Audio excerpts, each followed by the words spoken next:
Hola, ¿cómo están? Vamos a ver las manifestaciones en los métodos de diagnóstico por imágenes de la patología cardiovascular. Vamos a dividir este tema en dos partes porque es un poco extenso. Así que vamos a conocer las patologías más frecuentes, cuáles son sus manifestaciones radiológicas y sobre todo, y fundamental, es comprender la utilidad e indicaciones de cada uno de los métodos de diagnóstico por imágenes. La radiografía de tórax, frente y perfil nos da una orientación, ya que nos brinda información sobre el tamaño cardíaco, la forma del corazón y los vasos pulmonares. Estos pueden estar alterados si hay alguna mala función de la bomba cardíaca. Sabemos que en la radiografía de tórax frente se configura lo que se llama silueta cardiovascular con 5 arcos, 2 derechos y 3 izquierdos. Y acá en este corte coronal de resonancia podemos ver la configuración de los contornos izquierdos, el calado de la aorta, la arteria pulmonar y el ventrículo izquierdo. Y a la derecha la vena cava superior y la aurícula derecha. El perfil también tiene un contorno anterior dado por el ventrículo derecho, parte del infundíbulo de la arteria pulmonar y la aorta ascendente. Y el borde posterior, la aurícula izquierda, el ventrículo izquierdo y en ocasiones el ingreso de la vena cava inferior a la aurícula derecha.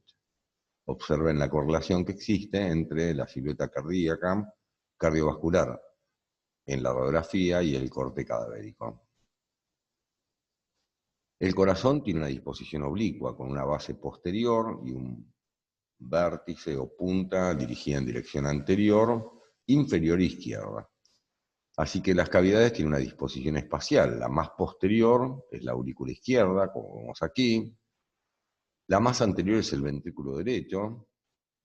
La más lateral derecha es la aurícula derecha y la más lateral izquierda es el ventrículo izquierdo.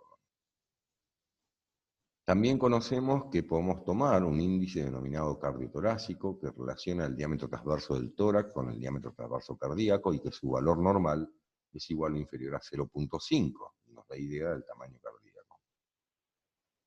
Por último, también sabemos que los cilios pulmonares tienen básicamente un componente inferior o arterial y un componente venoso superior, pero que ambos cilios no están a la misma altura, dado que el izquierdo está más alto porque la arteria es epibronquial.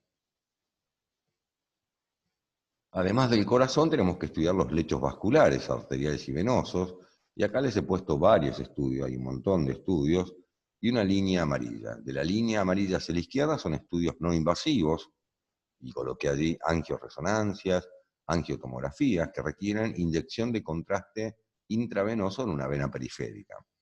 Y podemos hacer estos tipos de reconstrucciones, inclusive reconstrucciones tridimensionales. También contamos dentro de los estudios no invasivos el ecodoppler, o sea, ecografía con técnica Doppler, que nos permite valorar estructuras vasculares en miembros, cuellos y en el tronco. De la línea amarilla hacia la derecha hay una serie de estudios vasculares que son invasivos. Esto implica que hay que colocar un catéter dentro de la luz vascular y, por ejemplo, el conjunto de estudios vasculares que estudian las arterias se llaman arteriografías. Si estudio un lecho en particular, por ejemplo, allí hay un ejemplo de una coronariografía porque solo estoy tomando el territorio vascular de la coronaria.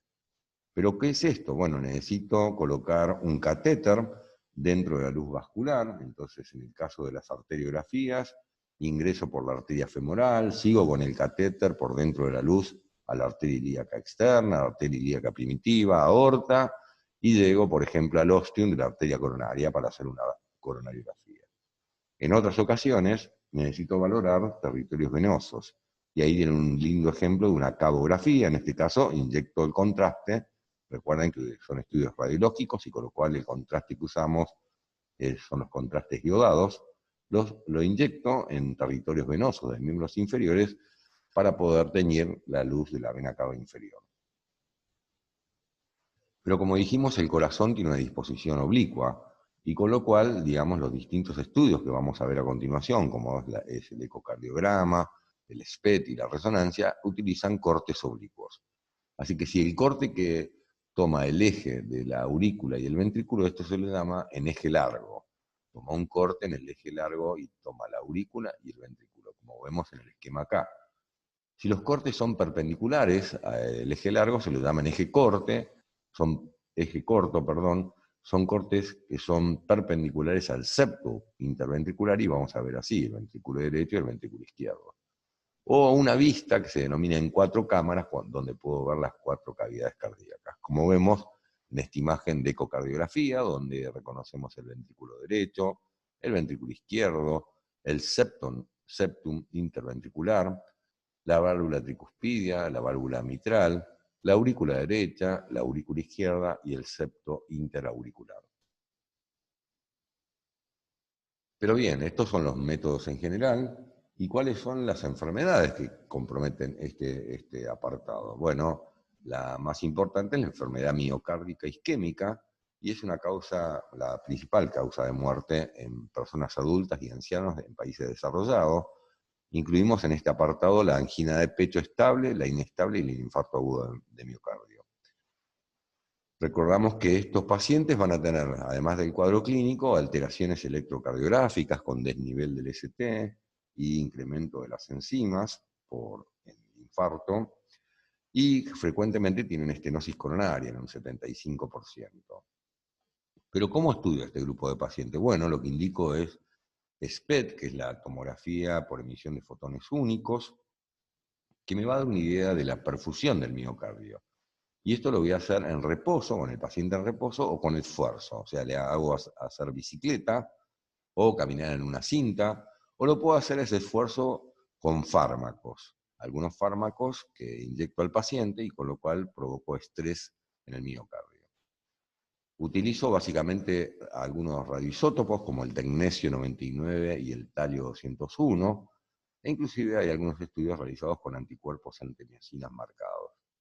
Puedo realizar una ventriculografía radioisotópica y ver, digamos, cómo está funcionando la bomba, cuál es su fracción de eyección. Y otro de los estudios que puedo utilizar es la coronariografía, como acabamos de ver, que es un cateterismo, donde yo el catéter lo coloco en el ostium de una de las arterias coronarias, relleno el lecho vascular y saco como radiografías. Pero ¿cómo se ve el SPECT? Bueno, así se lo ve. Acá tenemos imágenes de un SPECT. Recordemos que es un estudio no invasivo que me permite valorar perfusión del miocardio y viabilidad del miocardio, y además tener índices de función ventricular en reposo y en esfuerzo.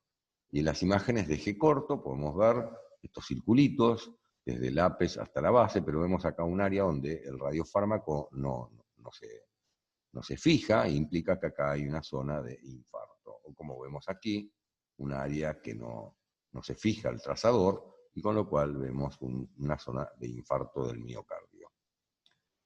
El otro estudio que mencionábamos son las angiografías, y cuando era del territorio coronario lo llamamos coronariografía.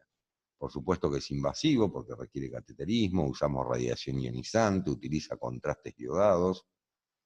Pero ¿cuál es la ventaja? Ya que estoy trabajando allí con un catéter, puedo introducir un stent en el caso de hallar una estenosis de la arteria coronaria.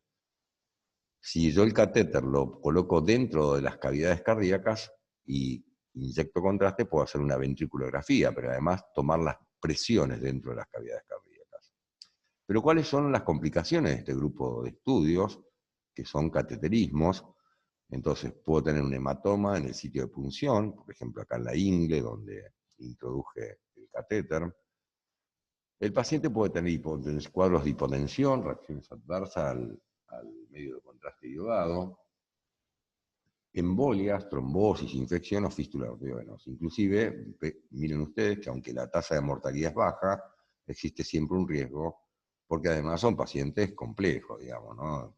Gente enferma, no es gente sana, a la que estamos estudiando.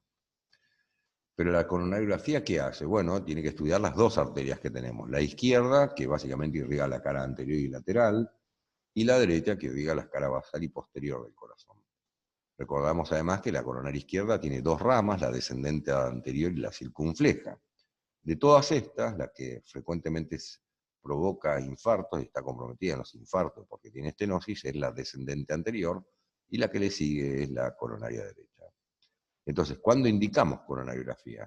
Cuando sospechamos que puede haber una estenosis coronaria, cuando hay anomalías congénitas, por ejemplo, hay puentes del miocardio que cruzan las arterias coronarias y provocan áreas como de estenosis, Puede haber fístulas, puede haber aneurismas, e inclusive para valorar la permeabilidad de los bypass, la técnica esta que diseñó el doctor René Favaloro. Y acá tenemos ejemplos a la derecha, una coronariografía, fíjense las áreas de estenosis, como se ven acá, las áreas de estenosis aquí o aquí, y en esta fotografía un infarto en la punta del corazón. Y hablando de infarto del miocardio, ¿cuáles son las complicaciones de esto? Bueno, esa zona infartada va a tener menor movilidad, por lo cual puede llevar a una falla de bomba. Pero además se infarta el miocardio y el endocardio va a sufrir, y con lo cual se mueve poco y pueden generarse trombos intracardíacos, o alterar el patrón de ritmo cardíaco y hacer arritmias. Una complicación severa es la rotura de las cuerdas tendinosas que lleva a insuficiencia mitral aguda, y por supuesto ese miocardio debilitado puede formar aneurismas o pseudoaneurismas, que son dilataciones focales de la pared del ventrículo. El otro grupo importante de patologías son las miocardiopatías. Este es un conjunto de enfermedades que se las divide en dilatadas, hipertróficas y restrictivas. Las dilatadas son las más frecuentes y se asocian a insuficiencia cardíaca congestiva. Las hipertróficas provocan síncope y muerte súbita y generalmente son de origen congénito, y las restrictivas, que ocasionan insuficiencia cardíaca congestiva, dentro de sus etiologías está la amiloidosis, la sarcoidosis o la fibrosis miendocárdica. Pero dijimos que la más frecuente de todas son las dilatadas, y sus causas son la enfermedad coronaria, como vimos. Puede haber causas tóxicas, como el alcoholismo y la quimioterapia, causas infecciosas, la enfermedad de Chagas o las miocarditis virales, la diabetes o la hemocromatosis. Veamos una miocardiopatía dilatada, en este ejemplo, radiografía de frente y perfil, y miren el enorme corazón que tiene esta señora, un gran corazón, digamos. Vemos que crece la silueta cardíaca hacia la derecha, crece la silueta cardíaca hacia la izquierda, crece hacia adelante y toma amplio contacto con el esternón, crece hacia atrás y toma contacto con la columna vertebral. A esta imagen radiográfica, a este gran corazón, se lo suele denominar corazón bovino, por la vaca, ¿no? Corazón de vaca, corazón bovino. Y en la imagen de abajo, la tomografía computada, donde vemos la dilatación de todas las cavidades cardíacas. A veces, desde el punto de vista radiográfico, es posible distinguir la dilatación de algunas cavidades en particular. Por ejemplo, la dilatación de la aurícula izquierda puede provocar un cuarto arco en el contorno izquierdo y un doble arco en el contorno derecho. Y en la radiografía de perfil, cuando le hago ingerir al paciente sulfato de bario y hago la radiografía de perfil de tórax, vamos a ver cómo el esófago se desplaza hacia atrás. Y la aurícula derecha, cuando se dilata, bueno, ese arco va a estar más alto y más desplazado hacia la derecha. Recordamos que radiográficamente nosotros vamos a ver muy bien las dilataciones de las cavidades, que se provocan por sobrecarga de volumen, como las insuficiencias valvulares, los shunt de izquierda a derecha y las miocardiopatías. Las hipertrofias no las vamos a poder valorar radiográficamente. Pero veamos algún ejemplo. Acá en la radiografía de tórax frente, seguimos el contorno izquierdo y encontramos un arco, dos arcos, tres arcos, cuatro arcos. ¿Cómo puede ser? Si teníamos tres. Bueno, me sobra en realidad este de acá, que es el cuarto arco, por dilatación de la orejuela de la aurícula izquierda. Y hago la radiografía de perfil, le hago ingerir sulfato de bario, y vemos cómo la aurícula izquierda desplaza el esófago en dirección posterior. Esta técnica ya ha caído en desuso, dado la amplia disponibilidad de la ecocardiografía. Pero para que tengan idea de dilatación de aurícula izquierda, fíjense esta imagen axial de resonancia magnética, donde podemos ver la gran aurícula izquierda, que es esta cámara la más posterior. Compárenla con la aurícula derecha, que es esto nada más, secundaria a una insuficiencia de la válvula mitral. De los ventrículos también podemos diferenciar mirando dónde se dirige la punta del corazón. Así que para la dilatación del ventrículo derecho, la punta del corazón se va a elevar, y para las dilataciones del ventrículo izquierdo, la punta va a descender. Y además en el perfil, como vemos en la radiografía, el borde anterior estaba dado por el ventrículo derecho, con lo cual va a haber un mayor contacto con el esternón. Y en el perfil, el ventrículo izquierdo va a crecer hacia atrás también, dado que formaba parte del contorno posterior, pero en el caso que haga relleno esofágico con sulfato de bario, este no va a estar desplazado.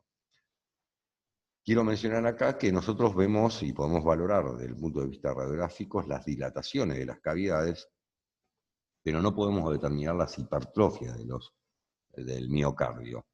A modo de ejemplo, vemos en esta imagen coronal de resonancia magnética qué severa hipertrofia tiene este miocardio, por ejemplo, que podemos encontrar en pacientes con hipertensión arterial, pero que la silueta cardiovascular no va a estar aumentada de tamaño, ya que son hipertrofias concéntricas. Y veamos ejemplos radiográficos. Bueno, cuando el ventrículo derecho se dilata, la punta del corazón va para arriba, y cuando el ventrículo izquierdo se dilata, la punta del corazón va para abajo. Y estas dilataciones nos pueden llevar a una insuficiencia cardíaca congestiva y variar, por lo tanto, la presión capilar pulmonar, dado que la bomba no está funcionando bien. Si esa presión pulmonar es normal, la radiografía será normal, pero a medida que empieza a aumentar, entre 12 y 18 milímetros de mercurio, vamos a encontrar que hay lo que se denomina redistribución del flujo venoso. ¿Se acuerdan ustedes que las radiografías de tórax frente las hacemos en bipedestación y que los vasos en las bases pulmonares son de mayor calibre que en los vértices, por un tema de gravedad? Ahora, si empieza a fallar la bomba, bueno, acá el calibre de los vasos, arriba y abajo, va a ser similar. Pero si sigue aumentando la presión capilar pulmonar, entre 19 y 22 milímetros de mercurio, va a haber pasaje de fluidos al intersticio, con lo cual voy a tener borrosidad vascular y periliar con engrosamiento septal, y allí aparecen las líneas A y B de Kerley. Pero si sigue aumentando la presión capilar pulmonar, de entre 22 y 25, bueno, ahí los líquidos ya pasan del intersticio a la luz del alveolo, y ahí teníamos una opacidad pulmonar alveolar. Veamos imágenes. Allí tenemos la radiografía de arriba y de la izquierda, donde vemos el calibre vascular, similar arriba y abajo, redistribución del flujo venoso, las líneas B de Kerley, que son estas líneas muy finitas, muy delgaditas, horizontales, perpendiculares a la superficie de la pleura, paralelas unas a otras y con una longitud de 1 a 2 centímetros, y que expresan el engrosamiento de las paredes del lobulito pulmonar secundario. Van a encontrar en la literatura las líneas A de Kerley, y estas son difíciles de ver. Yo no tengo una buena imagen radiográfica para mostrarles, pero les muestro acá en tomografía computada. Son similares a las líneas B, nada más que mucho más largas, de más o menos 5 centímetros, y que las vemos básicamente en los lóbulos superiores en las radiografías y tomografías. Ahora, si esa presión capilar aumenta, hay un transudado que pasa al alveolo y tenemos una opacidad alveolar de aspecto algodonoso, de límites mal definidos, que puede tener broncograma aéreo, de distribución bilateral, en ocasiones en alas de mariposa, y que esto es el edema agudo de pulmón en un paciente con una cardiomegalia y gran dilatación del ventrículo izquierdo. Fíjense cómo la punta se dirige hacia abajo. Otro grupo de patologías son las cardiopatías congénitas, son bastante frecuentes, y más o menos en la Argentina tenemos 7.000 niños por año, la mitad requieren cirugías y 2/3 se reparan con diagnóstico oportuno. Pero de ellas, que son muchas, ¿cuáles son las más frecuentes? La comunicación interventricular, la comunicación interauricular, la tetralogía de Fallot. Otra forma de clasificarlas es ver si clínicamente tienen cianosis o no tienen cianosis, y además cómo está el flujo vascular pulmonar. Si tienen aumento del flujo pulmonar y no tienen cianosis, las causas más frecuentes son las comunicaciones interauriculares, las comunicaciones interauriculares y el ductus persistente. Si el flujo pulmonar está aumentado, pero el paciente tiene cianosis, las causas más frecuentes son la transposición de grandes vasos y el tronco arterioso persistente. Ahora, cuando los vasos pulmonares están disminuidos, y en este caso todos van a tener cianosis porque el pulmón está oligoémico, son poco frecuentes salvo el Fallot, pero hay otras causas. Y después hay un grupo que se denomina obstructivas, que por ejemplo, el ejemplo típico es la coartación de la aorta. Pero veamos la expresión en imágenes.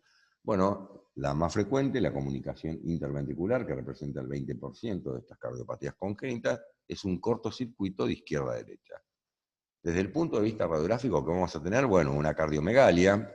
Vamos a ver que los vasos pulmonares están aumentados de calibre. Miren el calibre de los vasos a nivel de los cilios, enormes estructuras vasculares de los dos lados, el corazón grande, y es posible ver un doble contorno aquí, vemos que hay un contorno del lado derecho, uno acá y otro acá. Bueno, este de acá es la aurícula derecha, esto de acá es la aurícula izquierda. Pero, ¿me alcanza la radiografía para hacer el diagnóstico? No. Estas malformaciones congénitas se diagnostican con ecocardiografía con Doppler. Esta imagen que me cedió el doctor Cairé, donde vemos las 4 cavidades, vemos el septo interventricular, y vemos que acá con el Doppler hay turbulencia de flujo, dado que hay pasaje de la sangre del ventrículo izquierdo al ventrículo derecho. La otra frecuente es la comunicación interauricular, y también es un shunt de izquierda a derecha que va a tener una leve cardiomegalia, pero mucho menor que la anterior. Lo que sí va a estar aumentado acá también es el calibre de los vasos pulmonares. Fíjense, los cilios, enormes estructuras vasculares de los dos lados, y la dilatación de cavidades derechas lo podemos ver acá, porque hay un amplio contacto del ventrículo derecho con el esternón, por lo cual indica que está dilatado. Pero vuelvo a reiterar, este grupo de patologías las diagnosticamos con ecocardiografía, y acá podemos ver el foramen que comunica la aurícula izquierda con la aurícula derecha. Ya hemos visto la tetralogía de Fallot cuando mencionamos las causas de disminución de la densidad pulmonar, dado que estos pulmones son oligoémicos, tienen pocos vasos. Y dijimos que la tetralogía consistía en un defecto del septo interventricular con hipertrofia del ventrículo derecho, cabalgamiento de la aorta y estenosis del infundíbulo de la arteria pulmonar. Un 25% de ellos tiene el callado de la aorta a la derecha, como podemos ver en esta radiografía, pero además el corazón adquiría una forma particular y que se lo denominaba signo del sueco, dado que la punta estaba levantada. Por último, algo no tan frecuente, la transposición de grandes vasos, que desde el punto de vista radiográfico va a tener un mediastino superior estrechado con aumento del tamaño cardíaco e incremento del flujo pulmonar. Y radiográficamente, los radiólogos que tenemos gran imaginación y ponemos analogía a casi todo, lo denominaron signo del huevo colgando de una cuerda. Bastante loco los radiólogos que le puso, el radiólogo que le puso este, y creo que no se va a olvidar nunca más de este signo del huevo colgando de una cuerda. Rarísimo, pero bueno, así es. Por último, quiero mencionar una causa de pseudocardiomegalia, que es el pecho excavado o pectum excavatum. ¿Qué es esto? Son las personas que tienen hundido el esternón, y con lo cual este esternón hundido hace que comprime un poco el corazón y lo desplaza hacia la izquierda. Entonces, si vemos la radiografía de tórax frente, parece que ese corazón está un poco grande, que hay una cardiomegalia. Fíjense que está desplazado hacia la izquierda, no veo el contorno derecho, y en el perfil claramente veo cómo el esternón está hundido en relación al resto de la pared torácica anterior, y este pecho excavado puede provocar una pseudocardiomegalia. Así que repasamos un poco lo que vimos hasta ahora, y estudiamos básicamente una serie de patologías que comprometían el miocardio, la enfermedad isquémica, como la evaluábamos con SPECT y con coronariografía. Vimos las miocardiopatías y las dividimos en dilatadas, restrictivas e hipertróficas. Esas dilataciones ventriculares la expresión en imágenes, y mencionamos las miocardiopatías dilatadas como la causa de corazones bovinos, pero además que puede llevar a insuficiencia cardíaca, y esto en su estadio final de incremento de la presión capilar a un edema agudo de pulmón. Además repasamos las principales cardiopatías congénitas y sus manifestaciones radiográficas y cómo las evaluamos, ¿no? Las evaluamos y las confirmamos mediante ecocardiografía. Y el valor de los estudios, de otros estudios para estudiar lechos vasculares, por ejemplo, mencionamos que hay estudios no invasivos como el SPECT, e invasivos como la coronariografía, y tenemos una imagen, que esta tiene como ventaja, aunque tiene varias desventajas. Una ventaja fundamental es que al trabajar dentro del lecho vascular puedo colocar un stent ante la presencia de una estenosis. Así que dejamos esta parte aquí y continuamos con el resto de la patología cardiovascular en la segunda parte. Hasta luego.